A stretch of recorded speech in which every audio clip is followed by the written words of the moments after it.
పరిశుద్ధుడా దయగల తండ్రి నీకు వందనాలు స్తోత్రాలు. ఈ సమయంలో మీరు మాతో మాట్లాడండి. మీరు ఆశీర్వాదాలు మీ సెలవు చాటును మరుగు చేయండి ప్రభా. మీ విలువైన మాటల ద్వారా మాకు కావలసిన సమాధానము, సంతోషము, తృప్తిని దయచేయండి. ఎందు నిమిత్తమైతే నీ సన్నిధానంలో కూర్చొని నిన్ను ఘనపరుస్తూ ఉన్నాము, మహిమపరుస్తూ ఉన్నాము. మీరు ఆలకించి మా ప్రార్థనకు జవాబును దయచేయండి. దేవా, నీవు మాత్రమే మాతో మాట్లాడమని యేసు నామమును బట్టి అడిగి వేడుకుంటున్నాము తండ్రి, ఆమేన్. పరిశుద్ధ లేఖనముల నుండి దేవుని వాక్యాన్ని మనం జ్ఞాపకం చేసుకుందాము.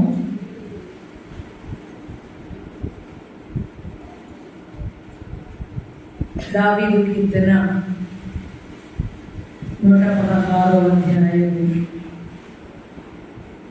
దావీదు కీర్తన 116వ అధ్యాయము 1 నుంచి కొన్ని వచనాలు సమయంలో మనం చదువుకున్నాం. యెహోవా నా మొరలను నా విన్నపములను ఆలకించి ఉన్నాడు. అనగా నేను ఆయనను ప్రేమించుచున్నాను, ఆయన నాకు చెవియొగ్గిను.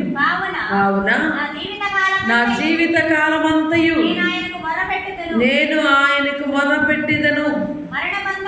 వాక్యాన్ని మనము ధ్యానం చేసినట్టయితే దావీదు తన కీర్తనలో మరి దేవుని సన్నిధిలో స్తుతిస్తూ దేవుని మహిమపరుస్తూ అంటున్నారు. చూడండి, యెహోవా నా మొర ఆలకించాడు, నా విన్నపాలు ఆలకించాడు.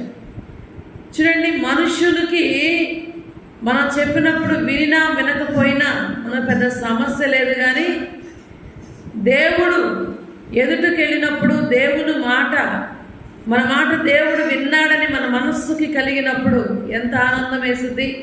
అందుకే కీర్తనలు అంటాడు అక్కడ 66వ అధ్యాయము 19వ వచనంలో కూడా చక్కని మాట భక్తుడు రాస్తారు. నిశ్చయముగా చూడు, నిశ్చయముగా దేవుడు నా మనవి అంగీకరించి ఉన్నాడు. ఆయన చూడండి, భక్తులు ఏ రీతిగా దేవుని సన్నిధిలో విశ్వాసమును, పరిపూర్ణమును, నమ్మకమును కలిగి ఉన్నారో, పరిపూర్ణమైన నమ్మకం వారి జీవితంలో కలిగి ఉన్నారో. మనం ప్రార్థన చేస్తున్నాము, దేవుడు వింటున్నాడా, దేవుడు ఆలకిస్తున్నాడా, నా విన్నపాలకు ఆయన చెవియొగ్గుతున్నాడా అని మనం ఎన్నడూ కూడా గ్రహించము కూడా. ఏదో మందిరానికి వెళ్తాము, ప్రార్థన చేసుకున్నట్టుగా 2 మాటలు, లేకపోతే ఉదయం లేచినప్పుడు, సాయంత్రం పండుకునేటప్పుడు ఏదో 2 మాటలు చేసి మౌనంగా వెళ్ళిపోతాం మన పనులకు మనం. కానీ దావీదైన భక్తుడు, దావీదు ఏమంటున్నాడో చదవండి అక్కడ. నా విన్నపాలను ఆలకించాడు ఆయన. నేను విశ్వసిస్తా ఉన్నాను, ఎందుకంటే నేను ఆయన్ను ప్రేమించుచున్నాను, నేను ఆయన్ను ప్రేమిస్తున్నాను. నా విన్నపాలు విన్నారని, నా ప్రార్థన ఆలకించారని నేను విశ్వసిస్తా ఉన్నాను. అందుకే అంటాడు అక్కడ చూడండి, 18 కీర్తన 18 ఒకటి చదువమ్మా.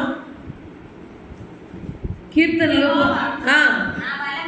యెహోవా నా బలమా, చూడండి, యెహోవా నా బలమా, నేను నిన్ను ప్రేమించుచున్నాను. యెహోవా నా శైలము, నా కోట, నన్ను రక్షించువాడు, నా కేడము. ఎవరు ఎన్ని చెప్పుకునేది? భక్తుడు దావీదంటా ఉన్నాడు, నా కేడము, నా రక్షణ శృంగము, నా బలము, నా కోట అని దేవుని సన్నిధిలో ఆయన దేవుని ఎదుట నేను ఆయన్ని ప్రేమిస్తున్నాను, నేను ఇంతగా ఆయన్ని ప్రేమిస్తున్నాను. ఆయనే నా బలము, ఆయనే నా కోట, ఆయనే నా రక్షణ శృంగము అని దేవుని సన్నిధిలో ప్రార్థించడం మొదలుపెట్టాడు. ఇవాళ దేవుని మీద ఆనుకునినవాడు, దేవుని మీద ఆధారపడినవాడు, దేవుని నమ్మినవాడు చరిత్రలో ఎక్కడా కూడా నష్టపోయింది లేదు. ఏ వ్యక్తి కూడా నష్టపోయింది లేదు. మనుషుల్ని ఆశ్రయించిన వారు, మనుషులు నమ్మిన వారు మోసపోవచ్చేమో, కానీ దేవుని నమ్మి దేవుని ఆశ్రయించిన వాడు ఎన్నడూ మోసపోడు. అందుకే అంటాడు, నన్ను ప్రేమించిన వారిని, నా ఆస్తికే వారిని కర్తలుగా నేను చేస్తాను. అందుకే దావీదు ఏమంటున్నాడు ఇక్కడ, దావీదు బాల్యం నుండి దేవుణ్ణి ప్రేమిస్తున్నాడు. గొర్రెల కాపరి, పశువుల కాపరి అయినప్పటికైనా, తన మందన కాస్తున్నప్పటికైనా దేవుడంటే ప్రేమ, అపారమైన ప్రేమ తనకుంది. కాబట్టే దేవుణ్ణి ప్రేమిస్తున్నానని చెప్పి దేవుని సన్నిధిలో ఆయన చెప్పగలిగాడు. ఆ ప్రేమను బట్టే నా శైలము, నా బలము, నా కోట, నా రక్షణ శృంగము, నేను నిన్ను ప్రేమిస్తున్నానయ్యా అని దేవుని సన్నిధిలో అతను మాట్లాడుతూ ఉన్నారు. ఇంకా మనం చదివితే 2, ఆయన నాకు చెవియొగ్గిను కావున నా జీవిత కాలం అంతయు నేను ఆయనకు మొర్ర పెడతాను. ఇంకా నాకు జీవిత కాలం అంతయు నా ఆయన దగ్గర మొర్ర తప్పితే నాకు ఇంకా వేరే పనేం లేదు. ఏ మనుషుల దగ్గరికి వెళ్ళి నేను మొర్ర పెట్టను. తనకి రాజ్యం ఉంది, పిల్లలున్నారు, తనకి తండ్రి ఉన్నారు, అన్నీ ఉన్నాయి. కానీ ఎవరి దగ్గరికి వెళ్ళాలని అనుకోలేదు ఆయన అంటున్నాడు చూడండి, ఆయనకే నేను మొర్ర పెడతాను, ఆయన నాకు చెవి ఎగ్గుతాడు, నా మాట వింటాడు, నా జవాబిస్తారు, నా విన్నపాలు ఆయన చేర్చుకుంటారు. కావున నా జీవిత కాలం అంతా నేను ఆయనకే చెప్పుకుంటాను నా యొక్క గోడు. మనకి ఏదన్నా చిన్న సమస్య రాగానే గబగబా వెళ్ళి పక్కింటి వాళ్ళకో ఎదిరింటి వాళ్ళకో చెప్తాం. లేకుంటే మనకి ఏ చిన్న సమస్య రాపోయినా, సమస్య వచ్చినప్పటికైనా వెళ్ళి గబగబా భర్తకు చెప్తారు, భార్యగా చెప్పుకుంటూ ఉంటారు, ఇది మనకి ఇది అని. కానీ దావీదు ఎవరితో మొరపెట్టలేదు, ఎవరికెళ్ళి మరి నా గోడు వినండి అని చెప్పలేదు. ఒక్కళ్ళకే చెప్తున్నాడు, ఆయనే ప్రభు అయిన దేవుడు. హల్లెలూయా. మనము సమస్య వైపు చూడకూడదు, కానీ దేవుని వైపు చూడాలి. అందుకే ఇక్కడ అంటున్నాడు, నా జీవిత కాలం అంతా నేను ఆయనకి మొర్ర పెడతాను, నా మొరంతా కూడా ఆయన ఎదుట ఉంచుతాను. నాకున్న ఏ సమస్య అయినా, ఏ ఇబ్బంది అయినా నేను ఆయనకే మొర్ర పెడతానంటున్నాడు. ఇంకా మనం 3వ వచనం కూడా చదివితే, మరణ బంధములు నన్ను చుట్టుకొని ఉండును, పాతాళపు వేదనలు నన్ను పట్టుకొని ఉండును, శ్రమయు దుఃఖము నాకు కలిగెను. అప్పుడు యెహోవా దయచేసి, చూడండి ఎవరి దగ్గర మొర పెడుతున్నాడు, ఏమని మొర పెడుతున్నాడు. అక్కడ అంటున్నాను కదా, ఆయన నాకు చెవి ఎగ్గుతాడని విశ్వాసం ఉంది, నా విన్నపాలు వింటాడని నాకు నమ్మకం ఉంది, ఆయన ఆలకిస్తాడు, నేను ఆయన్ని స్తుతిస్తాను, ఆయన్నే ప్రేమిస్తాను, ఆయనే నాకు ఏడమని చెప్పుకుంటున్నాడు. కాబట్టి శ్రమకాలం ఒకటి ఉంది. మరణ పార్శ్వములు ఆయన మీదకి వచ్చినప్పుడు, శ్రమ దినాలు ఆయన దగ్గరకు వచ్చినప్పుడు ఆయన వాటి వైపు చూడలేదు. దుఃఖ దినాలు వచ్చినాయి, వాటి వైపు చూడలేదు. ఏమంటున్నాడు అక్కడ, మరణ బంధములు నన్ను చుట్టుకున్నాయి, శత్రువును చంపాలని చూస్తూ ఉన్నాడు, శత్రువు నా మీద పరుగులెత్తుతూ ఉన్నాడు. ఆ మరణ బంధాలన్నీ నన్ను చుట్టేసి, అయినా మరణ బంధాల వైపు చూడలేదు ఆయన. ఇంకా ఏమంటున్నాడు, పాతాళపు వేదనలు అంట. పాతాళపు వేదనలు ఎలా ఉంటాయండి? ఏమంటాడు, మనం చూస్తాం కదా లోకా సువార్తలో పాతాళ వేదనలు ఎలా ఉన్నాయి. ఏమంటున్నాడు ధనవంతుడు, ఇక్కడ హాయిగా ఉంది అన్నాడా? అయ్యా, నా దప్పికను, నా దాహమును తీర్చటానికి నీ దగ్గరున్న లాజర్నంపు, ఎంత చిన్న బొట్టు కోసం, నీటి బొట్టు కోసం, అంటే ఎంత ఇబ్బంది ఉంటే, దాహానికి ఎంత ఓర్చుకోలేకపోతే నీటి బొట్టు ఎంత ఉంటుందండి. నీటి బొట్టు తాగితే దప్పికి తీరిద్దా? కానీ ఆ బొట్టు కోసమే విలవిల్లాడిపోతున్నాడు. పాతాళం అంత భయంకరంగా ఉంటుందని మనం ఆలోచించాలి.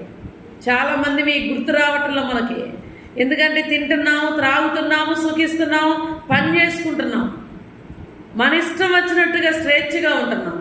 కానీ జాగ్రత్త, కొన్ని పాతాళ వేదనలు మనం పట్టుకోకుండా, మరి మరణ బంధాలు మన మీదకి వచ్చినప్పుడు వాటికి భయపడకుండా దేవుని ఎదుటే ఉండాలి. అంటే దేవుణ్ణి సరిగా ప్రేమించే వారిగా మనము ఉండాలి. దేవుని మీద ప్రేమించాలి. దేవుని ప్రేమించే వ్యక్తులముగా దేవుని ఎదుట మనం కనబడాలి. ఇంకా అంటాడు అక్కడ, శ్రమలో దుఃఖము నాకు కలిగిను, అప్పుడు యెహోవా దయచేసి నా ప్రాణమును విడిపించయ్యా. ఏం కలిగిందంట ఆయనకి? పాతాళ వేదనలు వచ్చినాయి, ఇంకా మరణ బంధాలు పట్టుకున్నాయి. శ్రమలో వేదనలు ఆయన్ని ఎంతగానో బాధ పెట్టినాయి. శ్రమలో దుఃఖము ఎంతగానో ఆయన్ని కృంగిపోయేటట్టు చేసినాయి.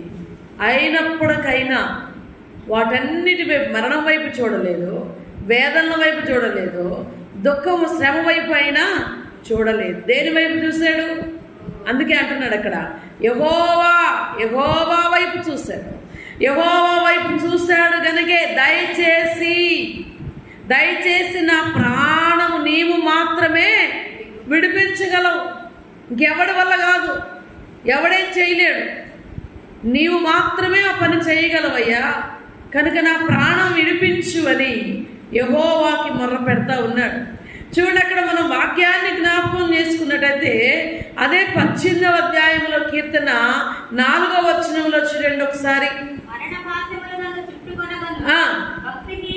భక్తిహీనులు చూడండి ఎలా ఉన్నారంట. భక్తిహీనులు వరద పొర్లు వలె ఆయన మీద పడి బెదిరింపగను. ఇవన్నీ దావీదు తన కీర్తనలో దేవుని దగ్గర మొర్ర పెడతా ఉన్నాడయ్యా, నేను దయచేసి నా ప్రాణం విడిపించు. ఎందుకంటే ఈ యొక్క మరణ బంధకాలు, ఈ యొక్క పాతాళ వేదనలు, ఈ శ్రమ దుఃఖములు నన్ను ముంచి వేస్తున్నాయి, కనుక నన్ను విడిపించు అంటున్నాడు. అక్కడ మనం చదివినట్టు యెహోవా నామమును బట్టి, చూడండి ఏ నామము? అన్ని నామముల కంటే శక్తి కలిగిన నామము, అన్ని నామముల కంటే బలమైన నామము, అన్ని నామముల కంటే శ్రేష్టమైన నామము. ఈ నామాన్ని నువ్వు జపించిన, ఈ నామాన్ని స్మరణ చేసిన, ఈ నామాన్ని నీవు మొర్రపెట్టిన అద్భుతాలు చేయగలిగిన వాడు, ఆశ్చర్యమైన కార్యములు, సంఘటనలు మన జీవితంలో ఆయన చేయగలడు. కనుక ఆ నామాన్ని మనం ఏం చేయాలి? మనం స్తుతించాలి. భక్తుడు అంటాడు కదా, యేసయ్య నామంలో శక్తి ఉన్నదయ్యా, శ్రీ యేసయ్య నామంలో శక్తి ఉన్నదయ్యా. ఏ నామములో ఉంది? ఈ భూమి కింద ఏ పేరు పెట్టబడిన అందులో జీవం లేదు, కానీ యేసయ్య నామములో శక్తి ఉందని భక్తుడు, నీ నామమును బట్టి నేను నీకు మొర్ర పెట్టుచున్నాను అంటున్నాడు. అక్కడ 118వ అధ్యాయం 5వ వచనంలో మనం చూస్తే,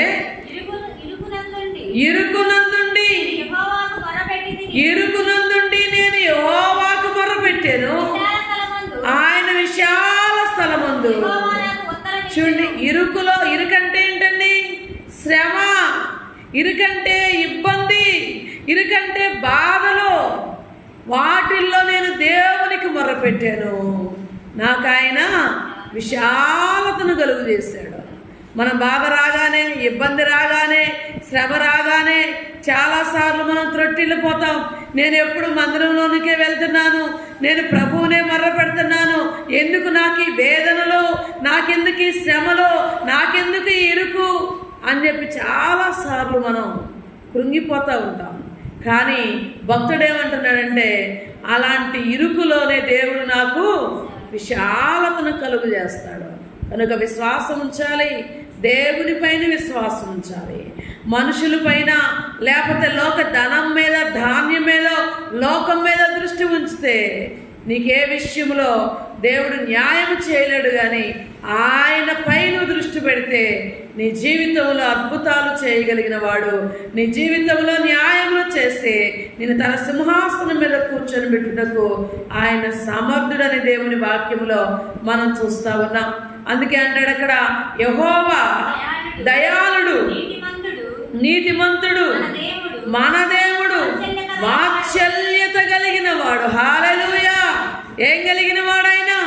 వాత్సల్యము, నీ మీద ప్రేమ కలిగిన వాడు. నువ్వంటే ఇష్టము కలిగిన వాడు. అందుకే తన యొక్క రక్తమంతా చిందించారు. రక్తమంతా కూడా చివరి రక్త బొట్టు వరకు ఆయన మన కొరకు కార్చారు. అందుకే అంటున్నాడు వాక్యములో మనం చూస్తే ఆయన ఎలాంటి వాడంట? నీతిమంతుడు, నీతిమంతుడు, నీతి కలిగిన వాడు. మనం జకర్యా గ్రంథంలో చూస్తాము, ఆయన నీతిమంతుడు, నీ రాజు, మన రాజు నీతిమంతుడు. అక్కడే చూస్తాము దానియేలు గ్రంథములో 9వ అధ్యాయము 7వ వచనం ఒకసారి చదువమ్మా.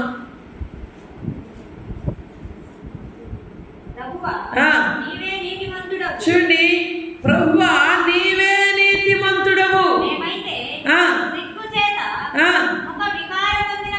చూడండి, మేము ఎలాంటి వారం అంటే మా ముఖ వికారంగా ఉన్నాయ్యా, మా ముఖాలు బాగుండవు. నీ ముఖము తేజస్సు కలిగిన వాడు. ఎందుకంటే నీవు ఎంతైనా నమ్మదగిన దేవుడువు, నీతిపరుడవు, నీతిమంతుడు ఆయన. వాక్యములో మనం చూస్తూ ఉన్నాము, దేవుడు ఎలాంటి వాడంటే మన దేవుడు వాత్సల్యము కలిగిన వాడు. మనము నమ్మిన దేవుడు, మనం విశ్వసించే దేవుడు, మనము ప్రేమించే దేవుడు, వాత్సల్యాన్ని చూపేవాడు. ఇది నువ్వు విశ్వసించాలి, నమ్మాలి. ఆయన వైపు నీ హృదయాన్ని ఉంచాలి. చాలాసార్లు మన హృదయము కాఠిన్యముగా ఉంటుంది. అయ్యో నాకు బాధలు వచ్చినాయి, నా మరణ బంధకాలను పట్టుకున్నాయి, శ్రమ దుఃఖము నాకు కలిగింది, అయ్యో నేనేం చేయాలి, నాకు ఎలాగ ఇబ్బందుల నుండి నేను తేరుకుంటానని చాలాసార్లు ఆలోచన కలిగి ఉంటాం. అందుకే భక్తుడు అంటున్నాడు, యెహోవా ఇంకా ఎలా ఉన్నాడంట? సాధువును కాపాడువాడు. ఆయన గమనిస్తున్నాడు, ఎవరు ఏంటో చూస్తున్నాడు. ఆయన నీతిపరుడు గనుక, ప్రేమించే దేవుడు గనుక ఆయన అందరినీ కాపాడడానికి కొంతమందిని పరిశీలన చేస్తున్నాడు. ఎవరు వాళ్ళు? సాధువుగా ఉండాలి, మృదువుగా ఉండాలి, సాత్వికమైన వ్యక్తిగా దేవుని ఎదుట ఉండాలి. నీ హృదయాన్ని కఠినపరచుకోవద్దు. మందిరానికి వస్తావు, నిద్రపోతూ ఉంటావు, మందిరానికి వస్తావు, ఆలోచిస్తూ ఉంటావు, మందిరానికి వస్తావు, మనసు ఎక్కడో పెడతావు. ఎలాగండి నువ్వు దేవుని మీద ప్రేమ కలిగి ఉండేది? మనం ప్రేమ కలిగి ఉంటే మనం ఎంతగానో ఇష్టంగా దేవుని సన్నిధిలో కూర్చుంటాం, ఎంతో ఇష్టంగా కూర్చుంటాం. ఆయన మాటలు వినటానికి ఆశపడతాం, ఆయన మాటల మీద చెవి యొక్కడానికి. ఇంకా అక్కడ అంటాడు, మనం చదివితే, నేను కృంగి ఉండగా ఆయన నన్ను రక్షించును, నా ప్రాణమా యెహోవా నీకు క్షేమము. చూడండి, నా ప్రాణమా ఏమని చెప్పుకుంటున్నాడు అక్కడ? నేను కృంగి ఉండగా, నేను కృంగిపోయాను. కృంగినప్పుడు ఆయన ఏం చేశాడు? నన్ను రక్షించాడు.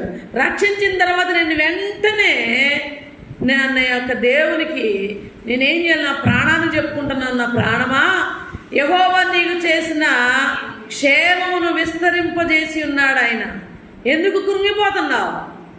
ఎందుకు నువ్వు కృంగిపోయేది అని నా ప్రాణానికి చెప్పుకుంటున్నాను అంటున్నాడు. తిరిగి నీ విశ్రాంతిలో ప్రవేశించు. నీవు ఆనందంగా ఉండు, విశ్రాంతిగా ఉండు.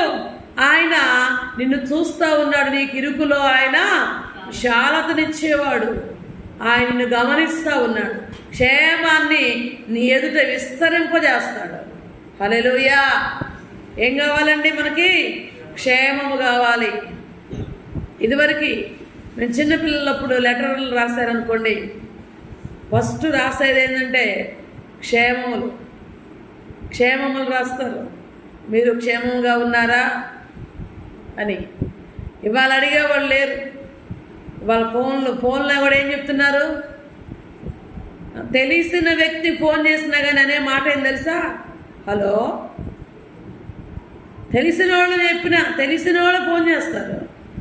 భార్య ఫోన్ చేసినా కానీ భర్తకి ఏం చెప్పిందో తెలుసా? హలో అనేది. ఎందుకు? నీ భర్తేగా. తెలుసు నీకు నీ భర్తని, నీ పిల్లలని తెలుసు, సంఘ కాపురని తెలుసు. కానీ దేవుని వాక్యంలో చూడండి ఏమంటున్నాడు? క్షేమము విస్తరించాలి.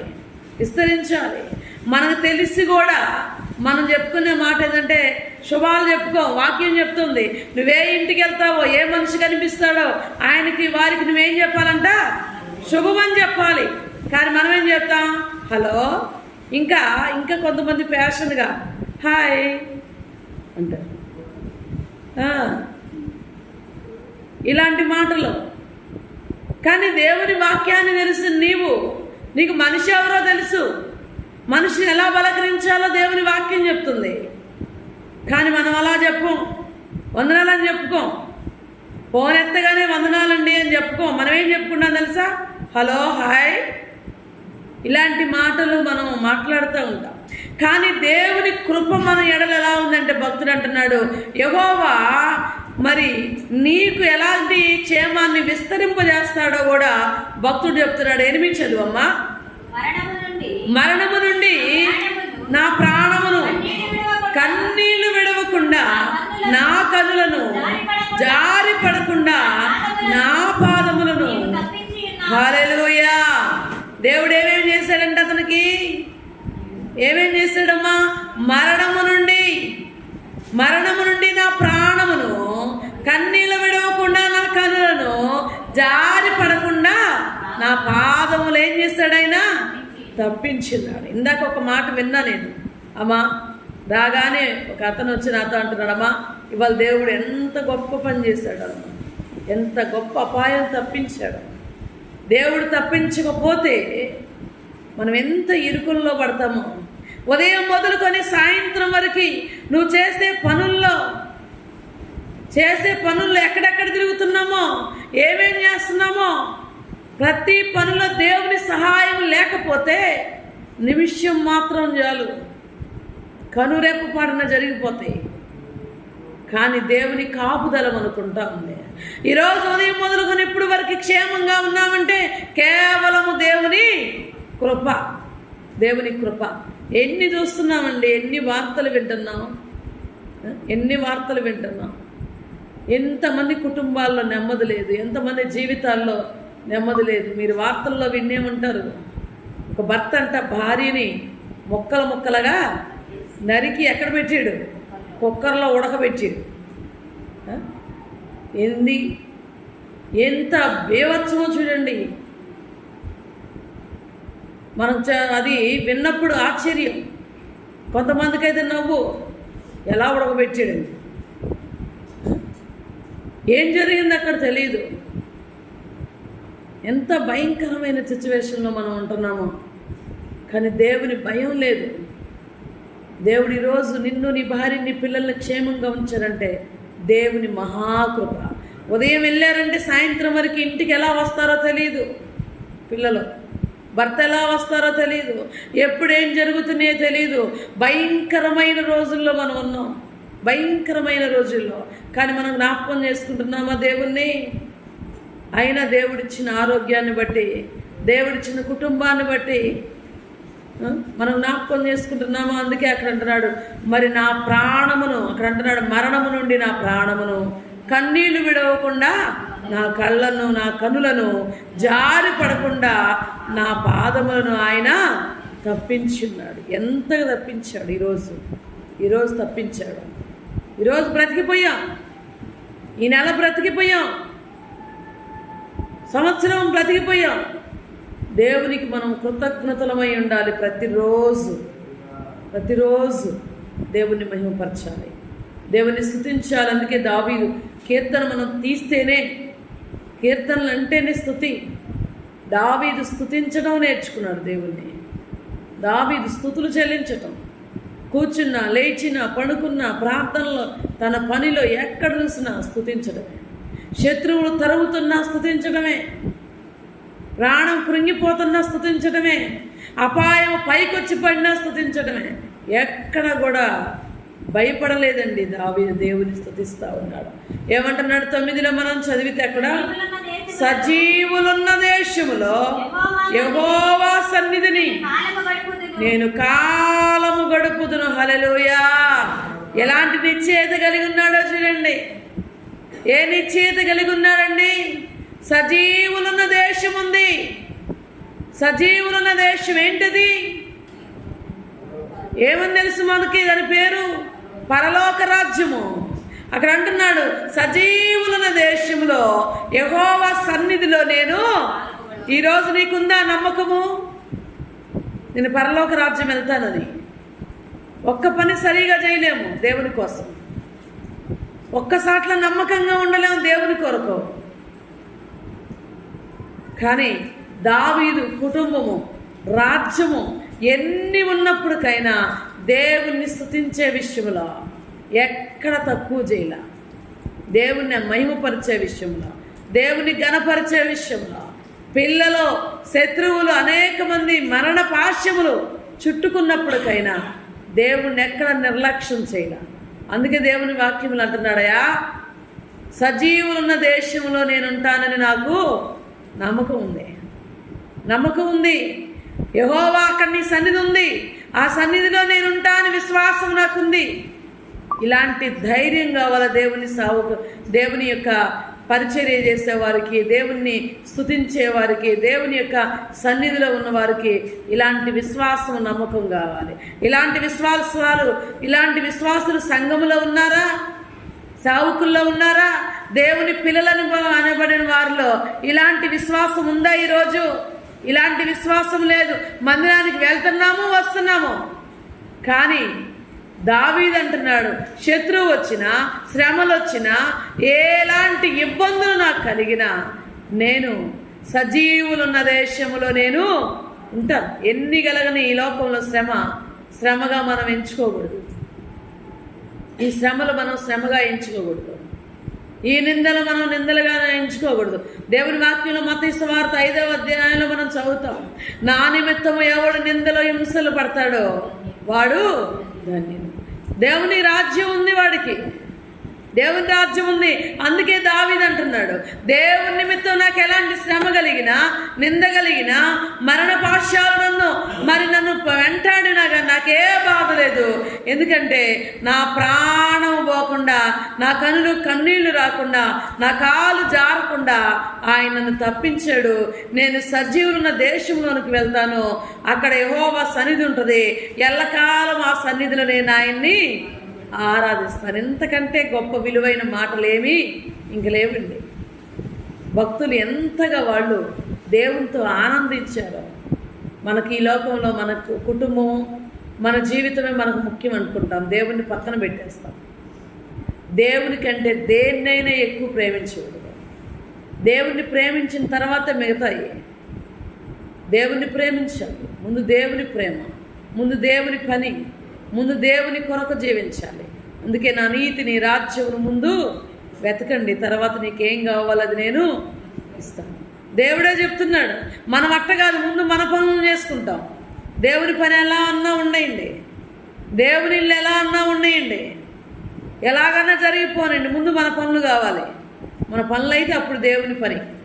ఇది నీకు ఆశీర్వాదకరం ఎలాగైద్ది? బాధపడమాకుండా ఒక మాట చెప్తాను, పరిచర్య అప్పగిస్తాను. 7:30కు వచ్చి పరిచర్య చేస్తే అది నీకు ఆశీర్వాదం. ఎక్కడ కసువులు ఎక్కడే పెట్టేసి వచ్చి అదరా బదరా ఊడ్చానా, వెళ్ళానా, తీసానా, అయిపోయింది అన్నట్టు చేస్తే నీకు ఎలా ఆశీర్వాదం?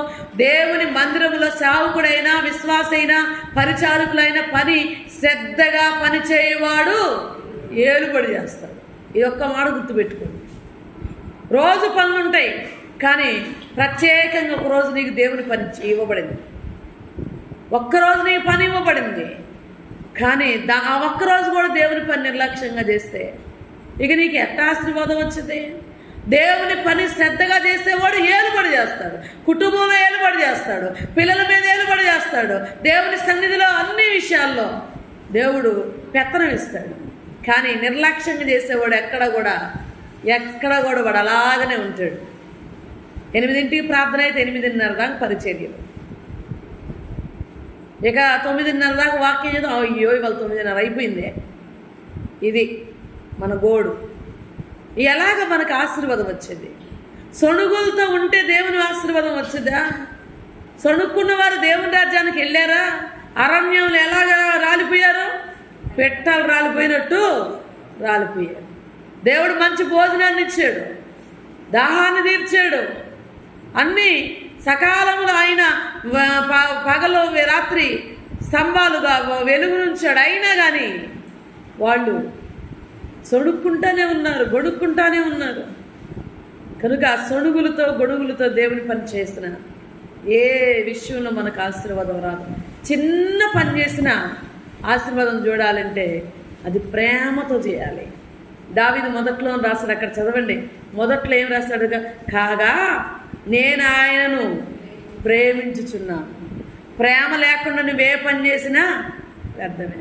ఒక భర్త భార్యను ప్రేమించకుండా విసిరిసిరి అన్నము, ఇసిరిసిరి నీళ్ళు, ఇసిరిసిరి ఆయన పరిచయం చేస్తుంది, ఏమంటాడు తను? ఏమంటాడు? నేను బాగా ప్రేమిస్తుందంటాడా? ఈమెకు నేనంటే ఇష్టమో లేదు, నాకు అవసరం లేదంటాడు. తృణీకరిస్తాడు. దేవుని ప్రేమకు, దేవుని యొక్క పని కూడా అలాగ చేయకూడదు.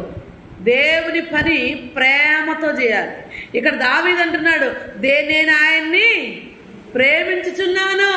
ఎలాగంటే 18లో చదివాం కీర్తనలో, నాకు ఆయన ఆశ్రయ శృంగముగా ఉన్నాడు, నా బలంగా ఉన్నాడు, నా కోటగా ఉన్నాడు.